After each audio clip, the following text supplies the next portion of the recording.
in terms of our time, our energy, finances, recognizing that these were two really important components of us moving Danbury to the next level in terms of one, being able to assess our students, and two, providing a robust learning management to kind of move us into 21st century learning and to be able to track our students' progress over time in multiple years. The first item agenda will be a presentation on our iReady assessment system. And the second one will be our Schoology learning management system. And I'll introduce folks as we do the presentation. So I first want to welcome Melissa Nadeau, who is our STEM curriculum administrator, and also Patricia Davino Hall, who is our humanities curriculum administrator for K-12.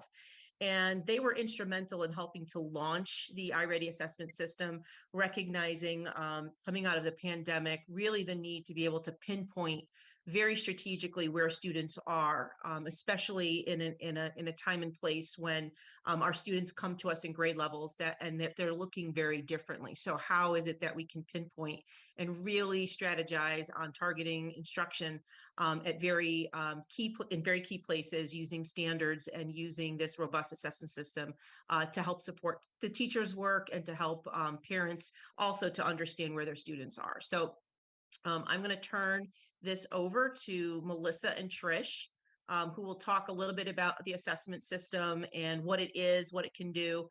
While they're getting set up, I'll continue to talk for a sec. Melissa, feel free to steal the screen anytime.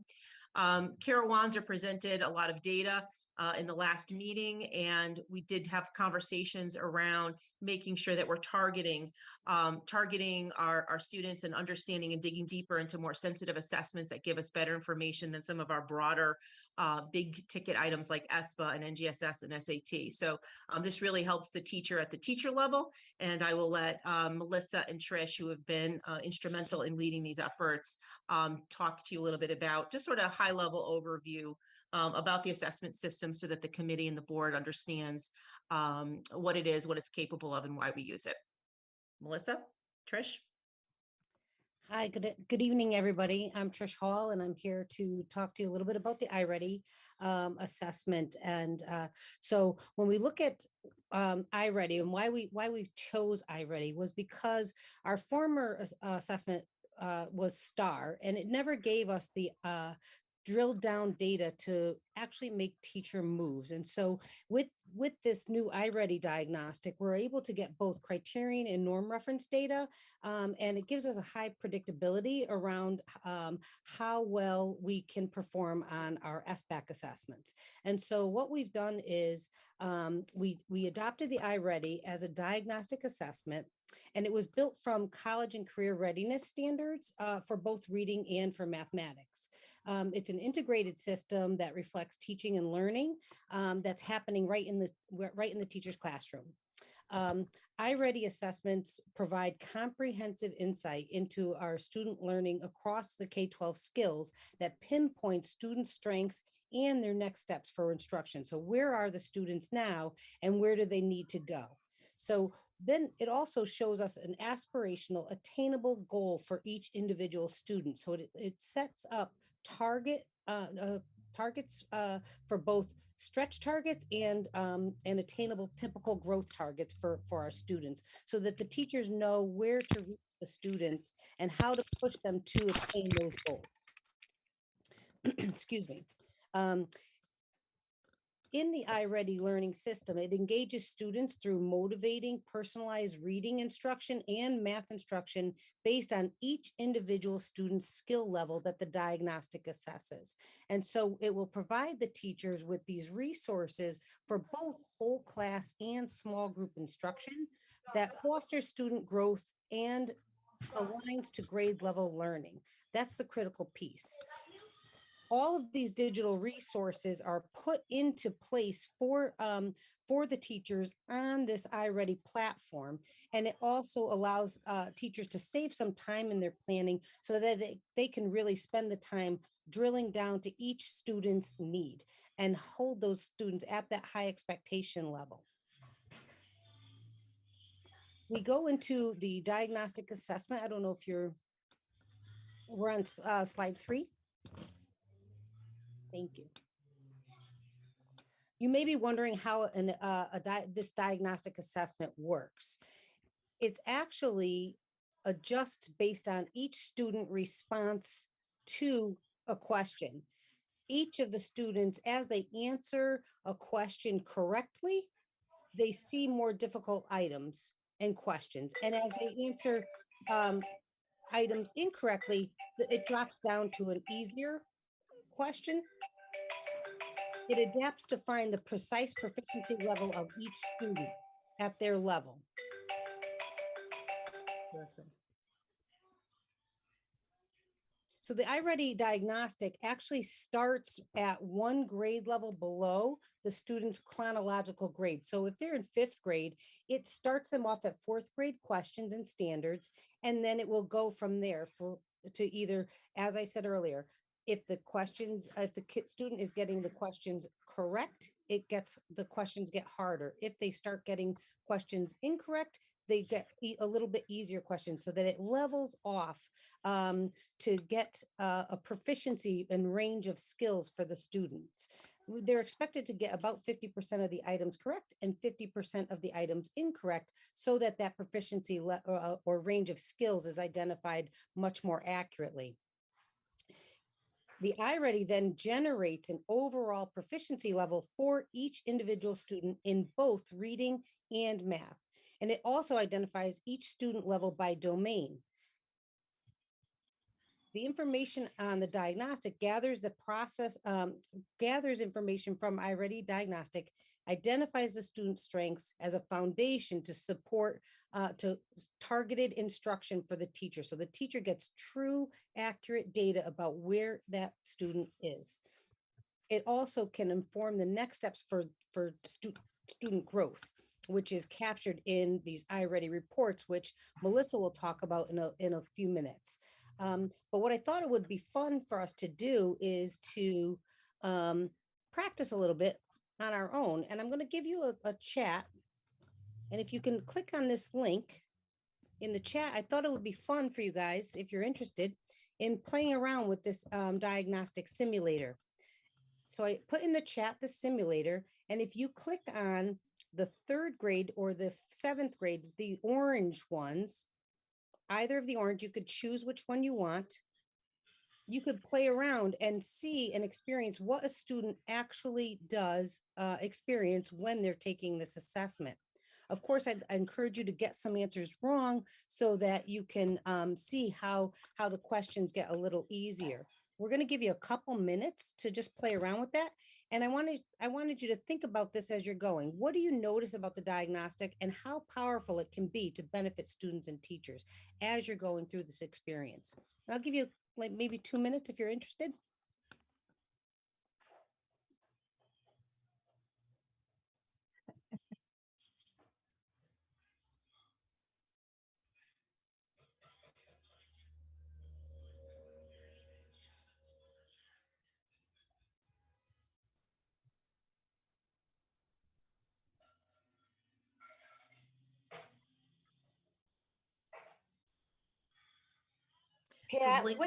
Pat, what's your last name for the minutes? Hall, Hall. Thank you.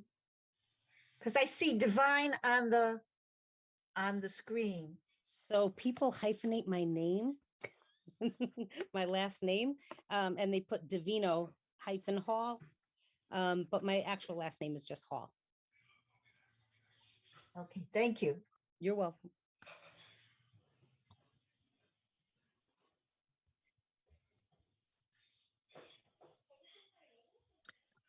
And so, Trish, if they aren't ready to maybe play around with it now, they can just certainly Yeah, copy paste the link, and that would be active later on as well, correct? Yes. Perfect. That's what I was just gonna. So if we can come back, I'll let you play with that after. But I just wanted to tell you, so once the diagnostic assessment is completed, it then turns into a real individualized, personalized program for each student. It will absolutely uses insight from that diagnostic and creates a personalized path of engaging online lessons for each individual student. In this way, students are receiving instruction and practice in areas where they need the most support. They feel motivated in the lessons because they're active, they're supportive, and relevant to the student. The teachers are enjoying the program because they can add lessons, adjust lessons in sequencing for their students, and how that and know that their students are receiving explicit, systematic instruction. The iReady diagnostic is an adaptive assessment that places students into lessons at their zone of proximal development, which is based on the assessment. Teachers are able to see the students' can-dos and their next steps. They can see groups of students with similar needs. They can access teacher-led tools for instruction to provide small group instruction. This data from the personalized instruction can provide guidance for how to group students by common areas of strength, opportunities for growth, and how to provide strategic instruction that addresses specific skills. And that's the teacher portion, where the teacher can actually assign specific standards or a specific assignment directed towards that personal need for the student. It also then generates another automatic personalized instruction just specifically for the student themselves that aligns, that the students can just practice on their own as well. And it includes reading instruction and practice on phonological awareness, phonics, high frequency words, vocabulary, and comprehension. Lessons are focused on each of the domains that are assessed in this assessment and are designed to reflect the research and opinions summarized to ensure students learn to read with fluency and understanding for reading. In math, it addresses all the critical domains specified by the National Council of Teachers for Mathematics and the Common Core, such as numbers and operations, algebra and algebraic thinking, measurement and data, and geometry. So it really does target specific student need. You'll notice now that I'm going to turn it over to Melissa, who is going to talk to you about the types of data teachers can actually use in order to inform their instruction and place those students in those teacher assigned or MyPath lessons. All right. Good evening, everybody. So I'm going to start with a little overview of the different types of data that I know Kara Wanzer has probably exhausted you all with these terms. But I'm going to take another stab at it because it's very useful to keep in mind as we go through the rest of this presentation. We started with how we used to use an assessment system called STAR. We are required by the state of Connecticut to report data. That requirement insists that we use norm referenced data. Norm referenced data compares the performance of students to other students' performance, right? So when you have a norm reference data, you're basically saying this student is falling into a certain percentile, maybe 65% towards these learning norms, where another student might be at the 85th percentile. That's norm reference when you're comparing them. A criterion referenced is what students know and can do in relation to grade level standards. And that's the journey I'm about to take you guys on. Why these two things are different and why the iReady assessment system and platform provides us with information called criterion reference data as well as norm reference data in order to make strategic decisions in the classroom to target and accelerate students' learning. So let's start with norm reference. You know, I made the comment that a norm reference data will give you a comparison of students' performance. So when you look at norm reference data, you're going to have a student labeled at the 75th percentile and the 95th percentile. So student A here, what it's telling us is that student performs better than 75% of the students who are in that age group of fifth graders. Student B, we would get information from a norm reference test that that student is performing better than 95% of other fifth graders. So I want you to put a teacher cap on and think about what that data tells you as a teacher. What that data would tell me as a teacher, as a former math teacher, would be, okay, I have one student who has more skills than maybe this other student. I don't know what those skills are. I don't know much about why this kid is better at 95% proficiency compared to other fifth graders. I don't have any detailed information on that. And that's where criterion reference data is different. So consider these two students. Student A, a criterion referenced assessment can give me information that tells me what this student knows and what it can do against grade level standards. And so if I look at student A, and I know that that student A is 3 grade levels below on a strand called numbers and operations, and 2 grade levels below on a strand for geometry, I'm probably, as a teacher, going to provide very different supports for student A because of where they are standing in criterion reference data, as opposed to student B, who is above grade level for numbers and operations and on grade level for geometry, right? So these 2 different students require different things in my classroom. So this criterion reference data provides me with enough information as a classroom teacher that I can begin to target the needs of student A, who needs some support to accelerate their learning towards grade level standards, but also target student B, because we have both of these students in Danbury Public Schools. So I need to also know how to treat student B's classroom experience to keep them accelerating their learning and continue their growth as well. So let's talk about what this data looks like for teachers on a class view. So this is a screenshot of a grade 5, what you would see in a grade 5 classroom. I'm a grade 5 teacher. This is the iReady data that I look at. When I look at it at first glance, it's giving me criterion reference data on these students. I have the 4 strands of mathematics below. It's telling me that 3 of my students are mid or above grade level. It's also telling me, I have to move some stuff around on my screen. It's also telling me that I have 3 students, 3 or more grade levels below. So if I'm a teacher and I'm planning for my instruction, I need to ensure that I'm reaching those top students, and I'm also providing the supports necessary for the students who may not yet have reached grade level standard.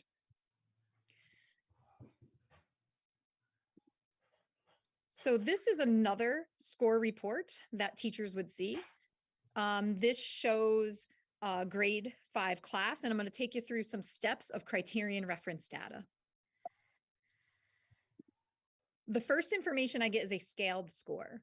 iReady, when the students take the test, will calculate a scaled score, and this is what bases the norm reference data that we'll talk about in a few minutes. The scale score will inform the overall placement. Okay, so if I'm a 5th grade teacher and I see, well, 3 of my students are at early grade 5, but 3 of them are at grade 4, I'm going to have to understand what to do for those grade 4 students to allow them access to my grade 5 standards. If we look at this section, it's called placement by domain. So in mathematics, we have 4 domains: numbers and operations, algebraic thinking, measurement and data, and geometry. So all of these 4 strands are really important in mathematics, especially depending on what you're about to teach. So if I look at this and I look at that last student, I'm noticing something about their geometry scores. Their geometry scores are still on a grade 3 level. So if I'm a 5th grade teacher and I'm getting ready to teach concepts of volume, I need to understand how that is going to affect that student's ability to ascertain the information I am sharing with them. And then this is a very important measure in iReady, which we've never actually had a measure like this before. The iReady system will calculate a growth goal, 2 growth goals, in fact, for students. The first growth goal is called the typical growth goal. That's typically the growth we'd expect a student to see. So in January, our students are going to take a second diagnostic, and we're going to get a read on their typical growth goal. A typical growth goal is going to begin growing those students towards 1 grade level of growth. So if students are meeting that typical growth goal in January, we know as teachers, we are we're getting to where we need to be. If they are not, it can give us information on how we need to better target and provide supports for those students. The stretch goal is obviously larger, stretch, right? It's a higher growth goal, not typical. We don't expect to see a stretch growth, but that stretch goal, if we reach it, we are really bringing students along further than a year's worth of growth in a year. So keep these in mind. These are all criterion. It's giving me information as a teacher about what my students know and what they can do. Now, like I said earlier, we are required by the state of Connecticut to report norm reference data. Norm reference data may not necessarily help a classroom teacher. But what's unique about the iReady system is it gives us both, which our old assessment system did not. It only gave us norm reference data, which was not tangible for a teacher to go and make changes in their instruction. So a norm reference data would give us this information about the students, which I referred to before, right? It's not necessarily something that a teacher can act a change in their classroom, but this data is absolutely important for our reporting back to the state of Connecticut. So I'm going to now go into, so that's classroom view for a teacher, right? I have a whole view of my class and all of the students sitting in front of me. Now I want to talk about a student view, okay? And there's also data and reports on individual students, right? So if I have, I'm sorry, I'm trying to play DJ and talk and click buttons here. This is an example of a score report for Anna Jones. Anna Jones is a fictitious character. She does not exist hopefully in our district, but this is a fake report. And this report gives me, a classroom teacher, some really interesting information. Let's start with this line right here. That line, that green line that says mid on grade level, is where a student would be in grade 5 if they were on grade level. As you can see, based on her diagnostic, Anna Jones is scoring at a grade 4. Okay, so she has not yet made that mid on grade level line for grade 5. But that whole green box where you see that typical growth goal of 488, that's where we want to get Anna Jones. In this score report, it gives that differentiated growth measure for this student in particular. So if Anna makes her typical growth goal this year, she will have made on grade level status. And that is our goal for all of our students. In this report, it also provides us the information on this student for their placement by domain. Okay, so this is mathematics. I can see that Anna Jones has some strengths. She's a 5th grade student and she's scoring in mid 5th grade level for algebraic thinking. That's phenomenal for me as a teacher because now I can pull on that asset. I can use that strength of hers to hit some of those other domains where she has not yet made grade level status. The other information that these reports give us are super important in my opinion. And the first one is something that we need to do more and celebrate more of when our students are, right? You guys received statistics last week that are troubling, but guess what? Our students can do a lot of things. And why this is important for a classroom teacher is that I know Anna has skills in mathematics, and this shows me what those skills are. These are the things she can do.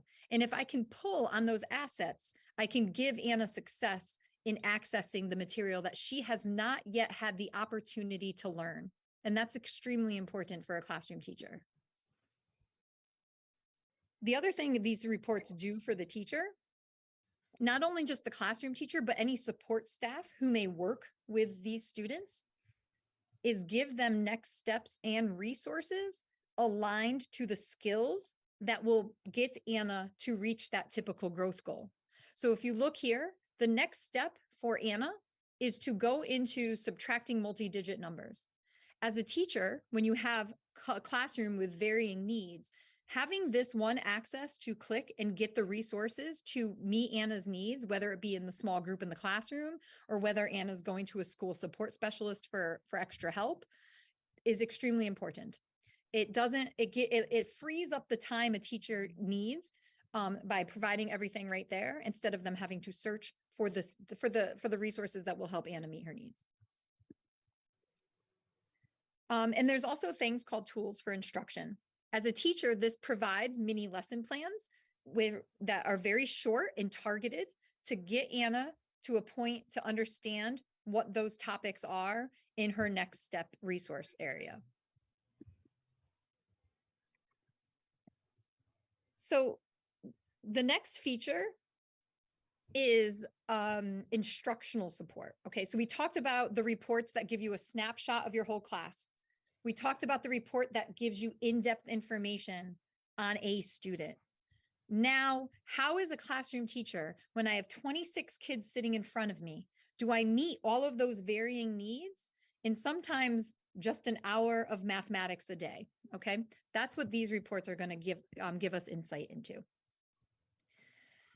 This first report shows you how I want to call it a groupinator. And I don't know if that's a term that makes sense, but it groups students based on their assets and based on what their next steps can be. So if I'm a teacher, I know, and when I look at this report, that the students listed in group A, 8 students, they are ready to tackle this next topic that I'm about to show the students on grade level. Students in group B, there's 3 of them. They need some additional support. They do not have all of the prerequisite skills that they need to access that grade level. As you go down, you will see there's more need. There's the teacher needs to provide more access to previous grade level standards so that they can then access the on grade level standards. What makes this wonderful for a classroom teacher is that there are recommendations built in to the system so that when you do have a class of 26 students in front of you, you can provide 4 different access opportunities for students to reach that grade level standard. And that's what the arrow is pointing at there. It shows you recommendations for instructional moves that you can take with your classroom to get them to access the material. This report exists for math as well as for reading. There's an additional report for reading, which I think is kind of neat and cool. And what it does is it takes students and groups them based on their Lexile levels. So you'll see on the top, if I'm a teacher, 60 of my students in my class can be grouped in a well-matched environment so that if they are working on an assignment together, they can both access that reading passage together and support each other's learning. However, in my same group of students, there's 60, I have 19 students who I really need to provide some targeted support. And in this case, it talks about decoding. So these 19 students, as a teacher, I might be able to start getting most of my class on the reading passage by working together. But of this group, I need to take some of those 19 students and I need to spend some one-on-one time through shared reading or a teacher read aloud to have students decode the text that they're going to need access to. So the iReady reports take the guesswork and allows teachers to make instructional moves immediately. Sometimes it takes 3 months to get to know your students. I know this as a classroom teacher. This gives teachers some immediate insight to begin reaching their needs. But it doesn't stop there. I feel like I'm a salesman tonight. It doesn't stop there. There's also family reports. This year, families will get a new report going home for the iReady report. These reports are very similar to the ones you saw teachers looking at, okay? It provides that same graph of, not graph, chart on identifying skill levels in each of the domains. And it gives parents information, parents and family information on what areas their child may need an improvement on and where they are at a grade level, where they are approaching grade level. I'm currently working with elementary schools around the district to embed in literacy nights. If this is what your score report looks like, and it says that this student needs improvement here, here's some of the things you can do at home to have your student grow in that area. The other thing it does is it gives the visual representation of where their student is and where they need to go to hit the grade level standards. There's a second sheet to this grade level report, which provides a narrative, okay? So if we had on the previous one, the domains that give you information about needing improvement or at grade level and approaching grade level, the narrative provides a little bit more detailed report on what that means. So you're going to see additional information about what types of topics students will need to master.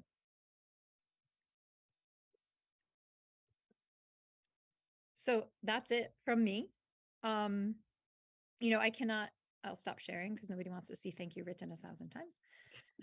You know, I will share that if I were a classroom teacher and I had access to the power of this program, it would have, I'd like to think I was a great teacher, but it would have revolutionized my teaching practice.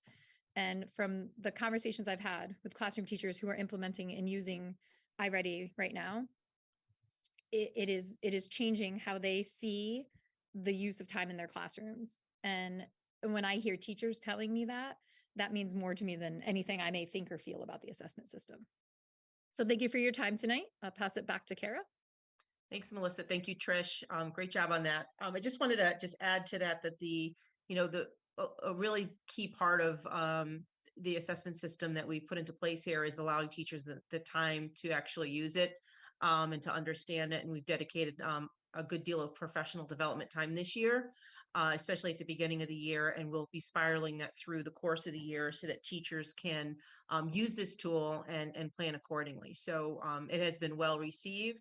The training has been well received, and certainly the leadership behind the training has been well received as well. And they've been nothing but absolute pros in this. So it is a comprehensive tool that we use to really illuminate student performance. And it's something coming out of the pandemic that we felt we needed a really robust and sophisticated program to help us with that. As Melissa mentioned, we've only had to report normed data to the state, which has been helpful for the state, but not necessarily helpful for the instructor. Teresa, you have a question? You're saying standards. Do you input the standards into the system, or is it already built into the system? How does that work? So no, the standards are in the system. So those are your mathematical standards, your literacy standards. And so they're based on, so it's really student performance against those standards. So the standards are fairly common to all. I was just wondering, is it state standards? Yes. Thank you. Louisa. I don't know if I missed this at the beginning, but what grade levels is this being implemented, and where are we using it cross district already, or? So we have it K-8, and we can, it is available through 10th grade. But we started with K-8. We originally were only going to start with K-5, and then at the last minute we added 6-8 once we started to really get to understand the tool and what it could do. We'd love to expand on it a bit. It is, it's a tool that costs money, and we're hoping to be able to expand a little bit either next year or the year after.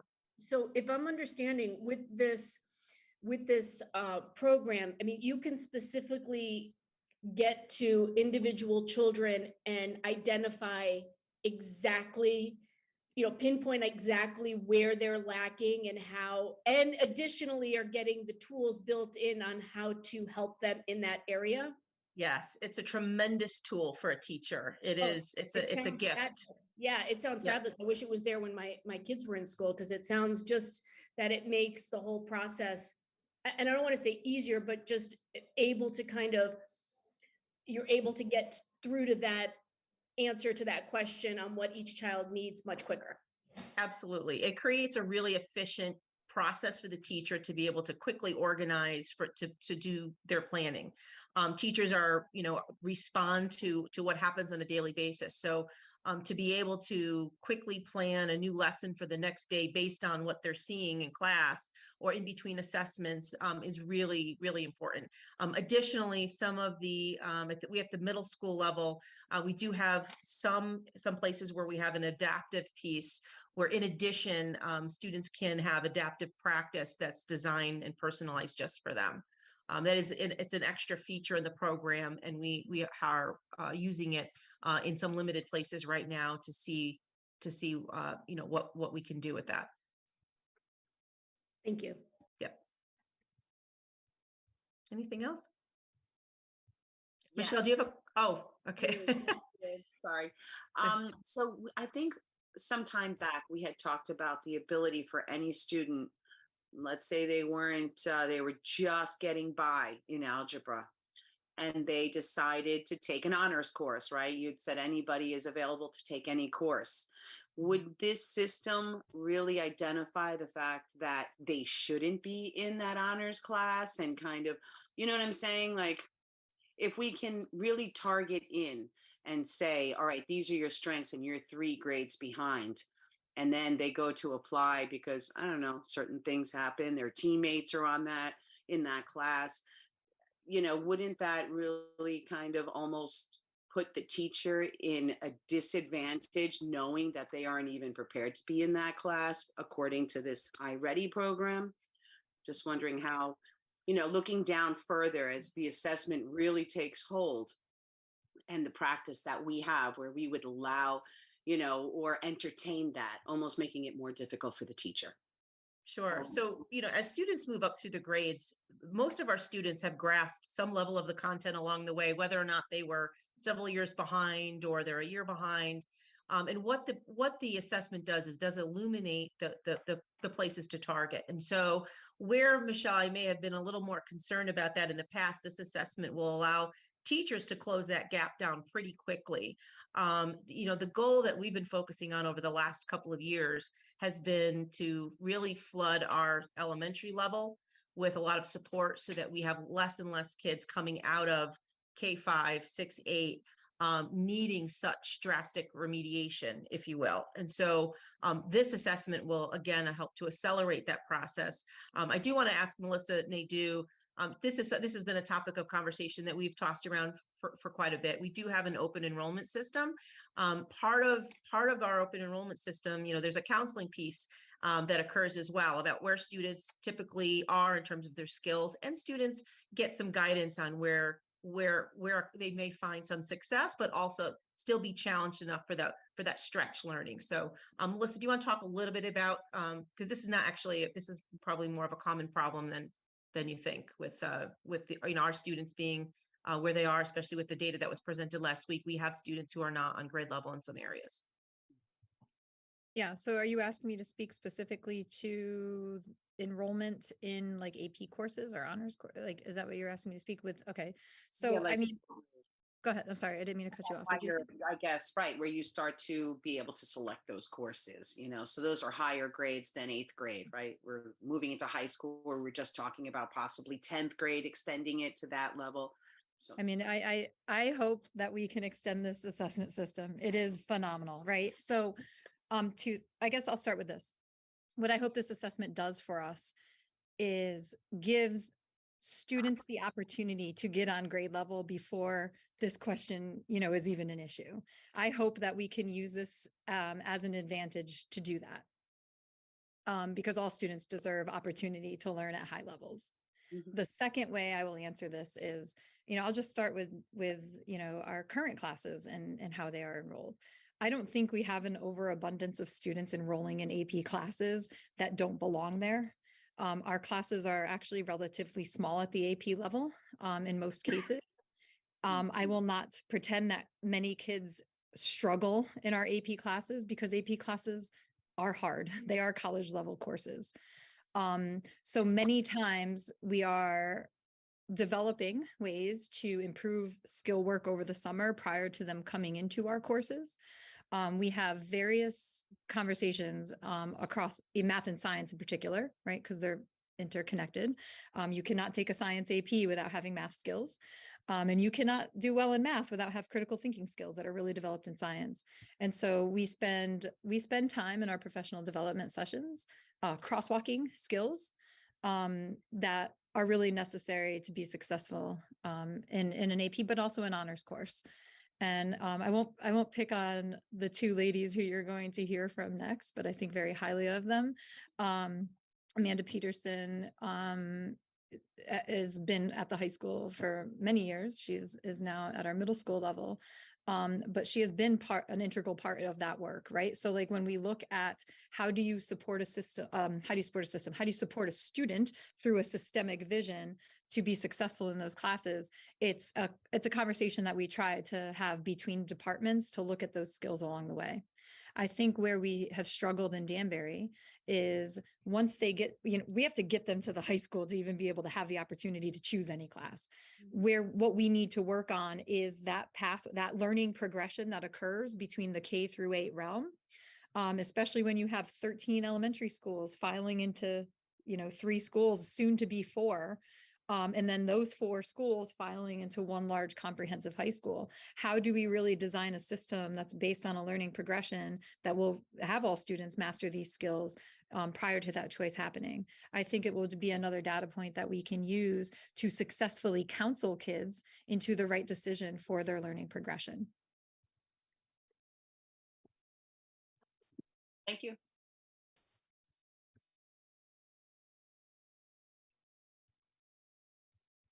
Kara, you're on. Kara. mute. I hit it, but not hard enough. Anything else before we move on to Schoology? One more question.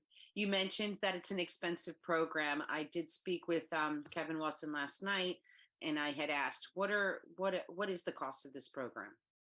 I can get that to you. It's the cost of the hosting per school is different than the cost of the PD. So this year, in the first year of any implementation, you pay more for the professional development package that comes with it and the training that comes in. So I can get the exact numbers for you. But these programs, our last program was upwards of $100,000 for the entire district. This one is hovering, I think, just slightly over that. Yeah, if you could, that'd be great. Yeah. Thank you. Mhm. Okay. So I would thank you so much, Trish and Melissa. I would like to introduce you now to Rachel and Amanda. And before I let them take the screen, just a little shout out because we do not have a large ed tech staff here in our district. If you were to look down the road in Naugatuck, you'd see 7 or 8 digital technology coaches, you'd see digital directors, you'd see digital innovation directors, you'd see a multitude of staff dedicated to digital learning. When we rolled out Schoology, it was myself, Gina Jasmine, our director of technology, was also in charge of all the infrastructure as well.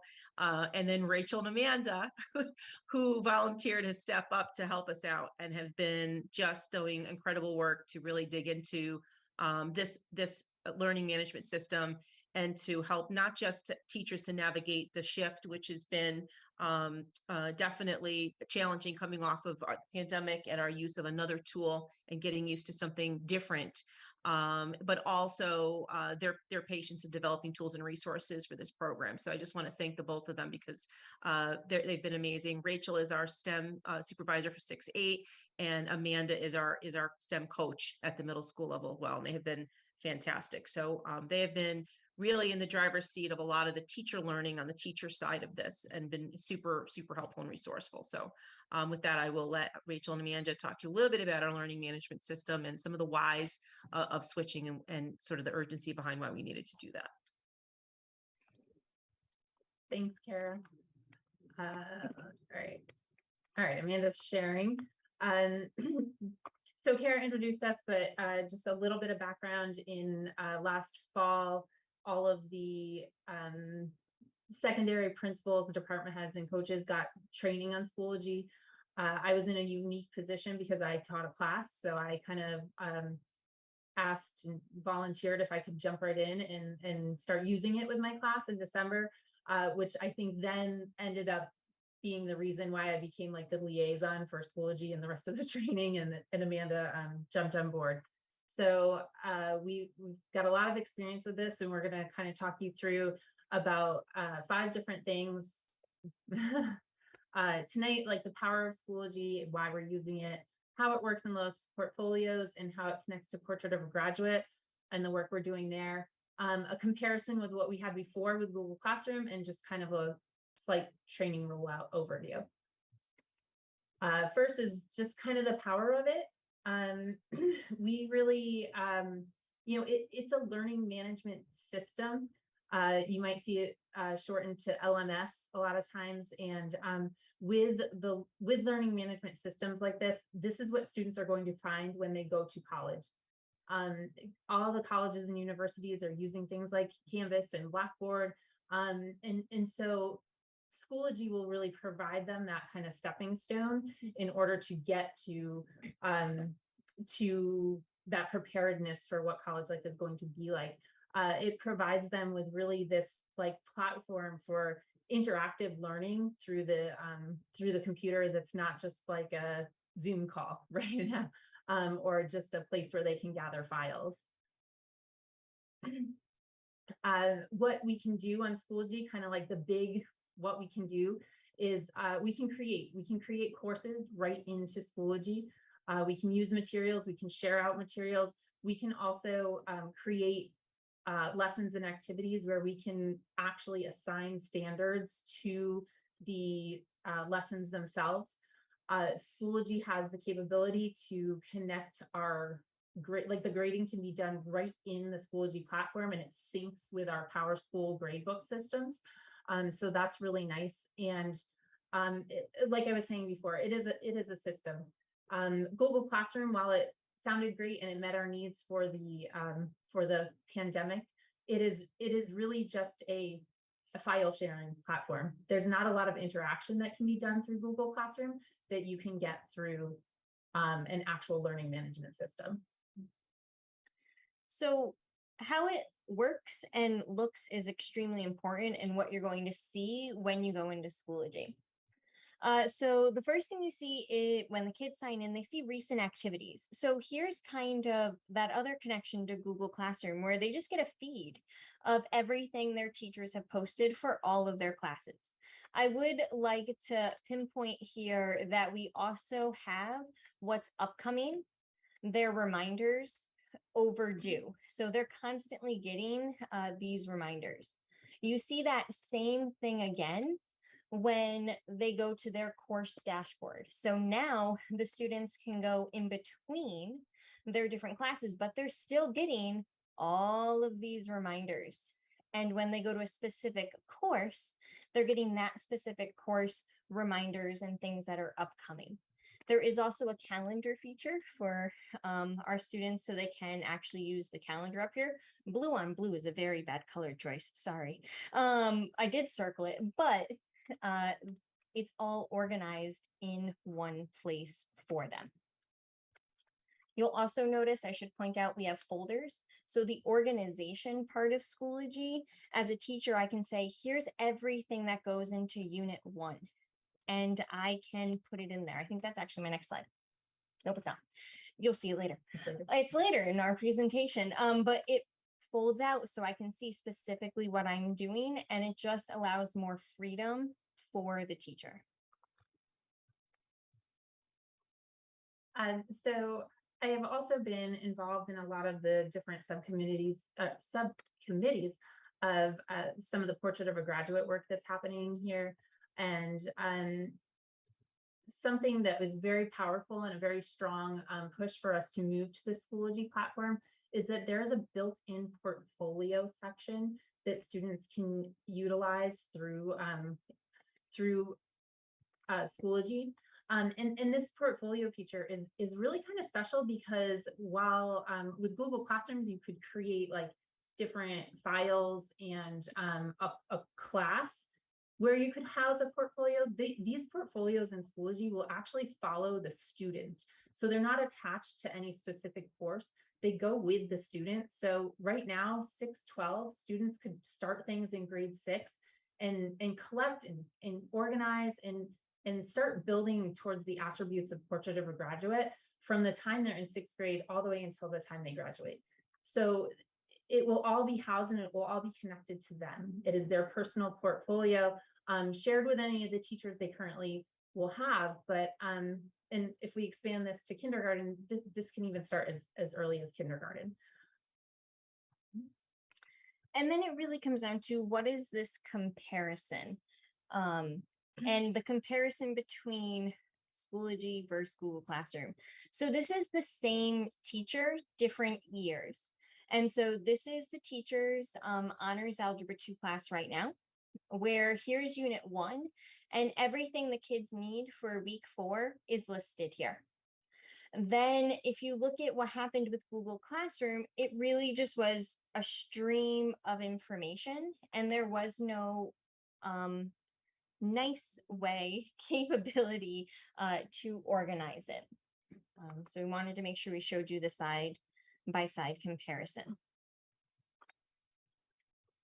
And then We were going to make a Venn diagram, but a list kind of worked better here. So parents can access the entire course for Schoology, where in Google Classroom, they couldn't. They just got an automated email every week with updates.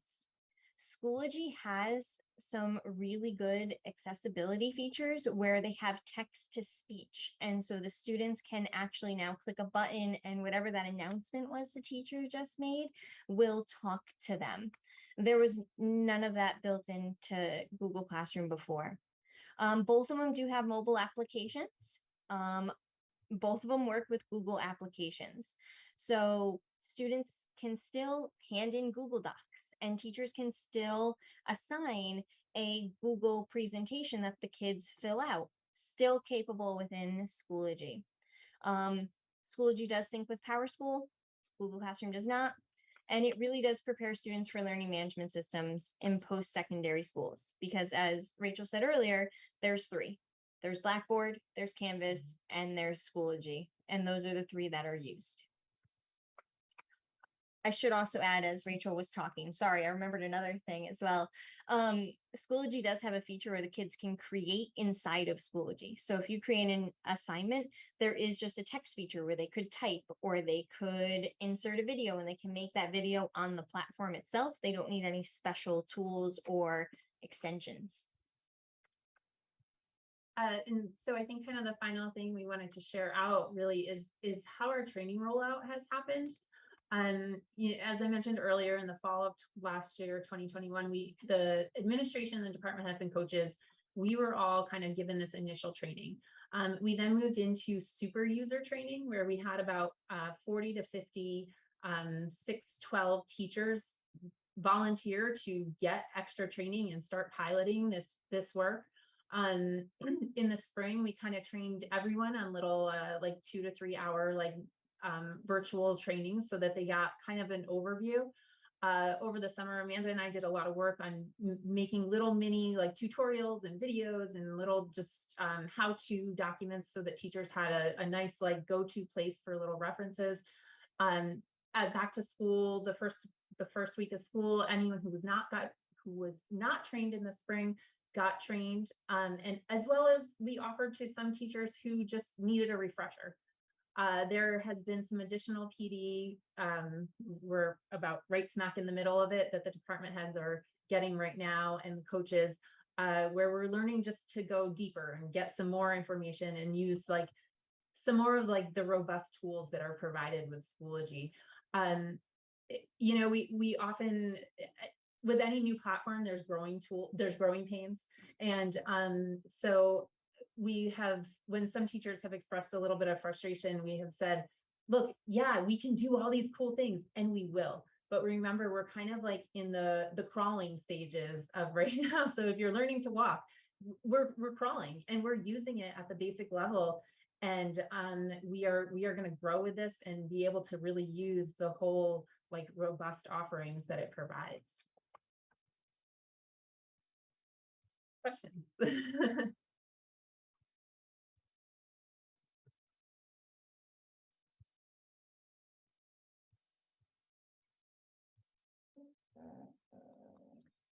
Any questions on Schoology? I think Louise has one. Sorry, I'm trying to find there we go. Louisa, sorry. I couldn't see who was raising their hand. So this is rolled out district-wide? 612. So we started, 612. And, I think the original intent was to do K-12. I think we learned with our limited staff that we're going to need to at least go another year here with this tool. There's a lot more learning to happen. And, this has been a challenging year. So we're going to go a little bit slower and reassess. The key part for us was really making sure that our secondary level students, 612, had access, and that we begin to get them acclimated, that we also begin, possibly next year to start our portfolio development, start tracking portrait of the graduate characteristics through portfolio and reflection. There's a very sophisticated system in the back where we tag mastery standards to what students are working on over time. So as we're saying, students will students will, work towards certain standards.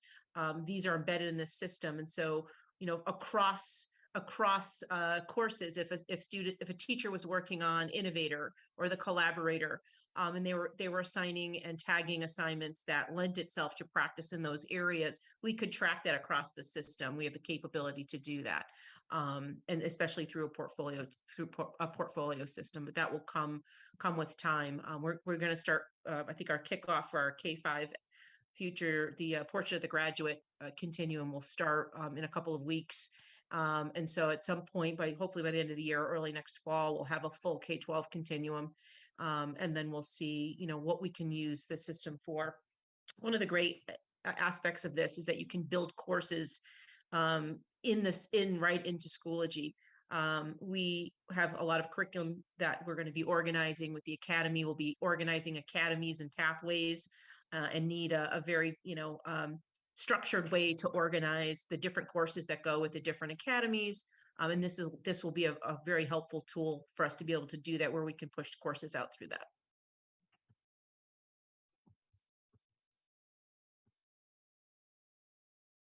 Anything else? I know there was a lot of information, but these were really two key programs for us this year that we've spent a lot of time and effort and professional training on, and that our teachers are using, and that you've heard about over time. And so we wanted to make sure that you had an understanding of what the programs are, what they're capable of, and why that they're important. Yes, Kate, the software is very adaptable. It's like amazing. It's technology that's in these systems now these days. So, and our teachers are very thankful for it, for sure.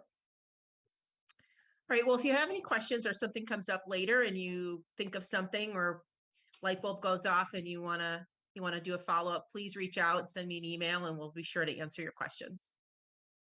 Okay. All right. Well, I think that's it.